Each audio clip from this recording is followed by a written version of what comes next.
जय माता दी दोस्तों, कैसे हैं आप सभी। दोस्तों आज हम इस वीडियो में बात करेंगे 13 और 14 जुलाई 2022 के वृश्चिक राशिफल की, और साथ ही इन दोनों ही दिनों का पंचांग भी जानेंगे। और साथ ही 13 जुलाई बुधवार को आषाढ़ माह की पूर्णिमा तिथि है और बहुत ही शुभ योग में पूर्णिमा आ रही है, तो इस पर भी संपूर्ण चर्चा रहेगी। दोस्तों राशिफल जानने से पहले पंचांग की चर्चा करेंगे, ग्रह नक्षत्रों की स्थितियाँ जानेंगे। तो पहले 13 जुलाई की बात करते हैं। 13 जुलाई बुधवार का दिन है। आषाढ़ माह की पूर्णिमा तिथि रहेगी। दोपहर 12:44 तक इंद्र नाम का योग बनेगा। उसके बाद वेदरती नाम का योग रहेगा। पूर्वाषाढ़ा नक्षत्र है इस दिन। और चंद्रमा की स्थिति की बात करें तो चंद्रमा मकर राशि में गोचर करेंगे और सूर्य पहले से ही विराजमान है मिथुन राशि में। और इस दिन का राहु काल का समय दोपहर 12:26 से लेकर 2:10 तक का है। 14 जुलाई की चर्चा करते हैं। 14 जुलाई गुरुवार का दिन है और श्रावण माह प्रारंभ होगा 14 जुलाई से। तो श्रावण माह कृष्ण पक्ष की प्रतिपदा तिथि रहेगी। सुबह 8:27 तक वेदरती नाम का योग बनेगा। उसके आगे विश्वकुंभ नाम का योग रहेगा। और रात 8:18 तक उत्तराषाढ़ा नक्षत्र है। उसके बाद श्रवण नक्षत्र शुरू होगा। चंद्रमा इस दिन भी मकर राशि में ही गोचर करेंगे और सूर्य मिथुन राशि में ही विराजमान है। और इस दिन का राहु काल का समय दोपहर 2:10 से लेकर 3:53 तक का रहेगा। तो कोई भी शुभ कार्य करे, नया निवेश करे या नए काम की शुरुआत करे तो राहु काल में करने से बचें, क्योंकि राहु काल में किया गया कोई भी कार्य सफलदायी नहीं होता। तो ये 2 दिनों की ग्रह नक्षत्रों की स्थितियाँ, और इन ग्रह नक्षत्रों की स्थिति के आधार पर ही आपके राशिफल की चर्चा करेंगे। तो बात करते हैं कि कैसे रहेंगे ये 2 दिन वृश्चिक राशि वालों के लिए। तो दिन दोनों ही आपके लिए बहुत ही शुभ रहेंगे, क्योंकि चंद्रमा बहुत ही शुभ स्थिति में है। तीसरे भाव में चंद्रमा विराजमान है।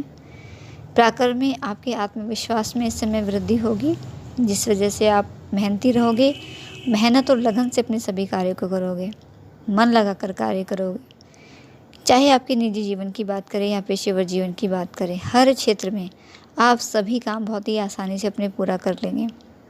और कार्य क्षेत्र में भी आप अच्छा प्रदर्शन करोगे और किसी उच्च अधिकारी का सहयोग ये आपके कार्य में आपको अपने मन मुताबिक और अच्छे फलों की प्राप्ति कराएगा।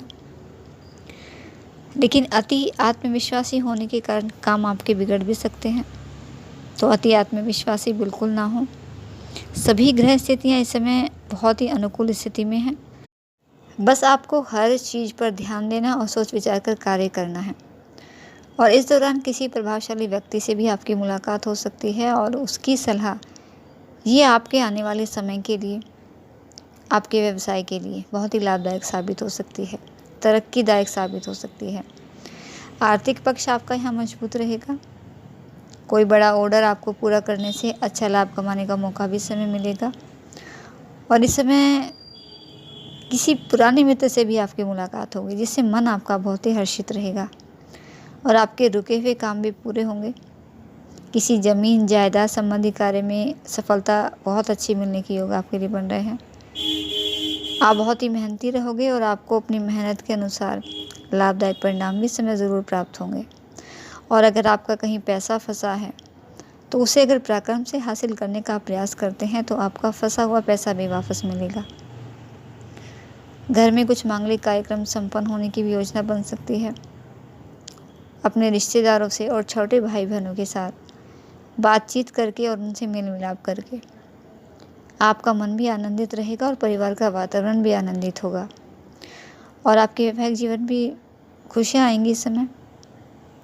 हर कार्य में अपने जीवन साथी की सलाह और सहयोग ये आपको कई मामलों में आपके कई कार्यों को पूरा करने में मदद करेगा।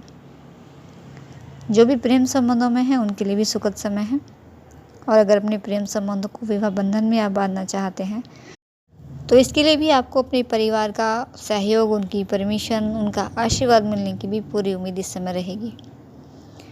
और धर्म कर्म में और सामाजिक कार्यक्रमों में भी आप खूब हिस्सा लेंगे और आपका धर्म कर्म के प्रति रुझान बहुत अधिक रहेगा और इससे मन भी आपका शांत होगा, खुशी रहेगी मन में और मान सम्मान में भी बढ़ोतरी होगी। और स्वास्थ्य के दृष्टिकोण से भी समय बेहतर है आपके लिए। किसी पुराने रोग से भी आपको मुक्ति मिल सकती है। अपने स्वास्थ्य को लेकर इस समय फिर भी कोई लापरवाही न बरतें। पूरा ध्यान अपने स्वास्थ्य पर रखना है, खान पान पर और योगाभ्यास पर पूरा ध्यान आप दें इस समय, क्योंकि आप मेहनती बहुत रहेंगे और मेहनती होने के साथ साथ आप ऊर्जावान भी रहोगे, जिससे कई काम एक साथ करोगे। और जो भी प्रशासनिक कार्य से जुड़े हैं, सेना में हैं, पुलिस में हैं, खेल कूद से जुड़े हैं, तो उन लोगों को बहुत अच्छा फ़ायदा इस समय मिल सकता है। मनचाहे रिजल्ट मिलेंगे आपको। आपका खर्च भी होगा, लेकिन फिर भी अच्छी सोच की वजह से आप सेविंग भी ज़रूर कर पाओगे।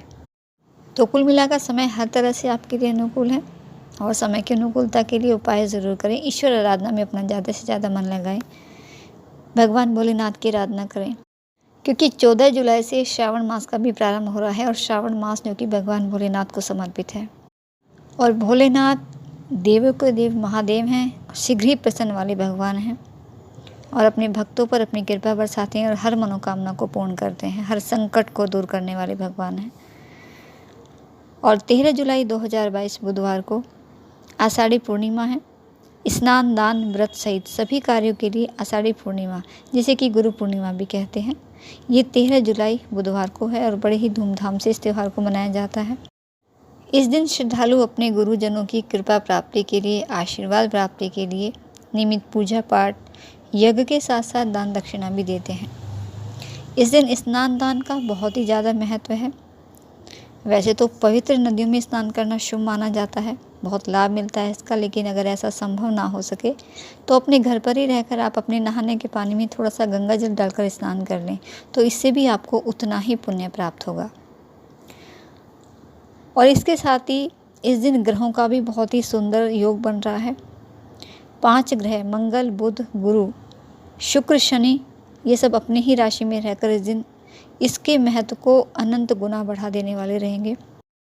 और इन ग्रहों की स्थिति के आधार पर इस दिन 5 प्रकार के पंच महापुरुष योगों का निर्माण होगा और साथ ही दोनों गुरु, देवगुरु बृहस्पति और दैत्य गुरु शुक्र, ये अपनी अपनी राशि में रहकर गुरु पूर्णिमा के महत्व को और भी बढ़ाने वाले होंगे। और भूमि, भवन और वाहन के कारक ग्रह मंगल, ये अपनी राशि मेष राशि में रहकर रोचक नामक पंच महापुरुष योग का निर्माण करेंगे। बुद्धि, व्यापार, विवेक और ज्ञान के कारक ग्रह बुध, ये अपनी राशि मिथुन राशि में रह करके भद्र नामक पंच महापुरुष योग का निर्माण करेंगे। इसके अलावा ज्ञान, अध्यात्म, धर्म, विवेक के कारक ग्रह गुरु बृहस्पति, ये अपनी राशि में रहकर हंस नामक पंच महापुरुष योग का निर्माण कर रहे हैं। सौंदर्य, प्रेम, आकर्षण और धन के कारक ग्रह शुक्र, ये अपनी राशि वृषभ राशि में रहकर मालव्य नामक पंच महापुरुष योग का निर्माण करेंगे। तो वहीं ग्रहों के न्यायाधीश शनिदेव, ये अपनी राशि में रहकर इस दिन के महात्म्य को और भी बढ़ाने वाले होंगे।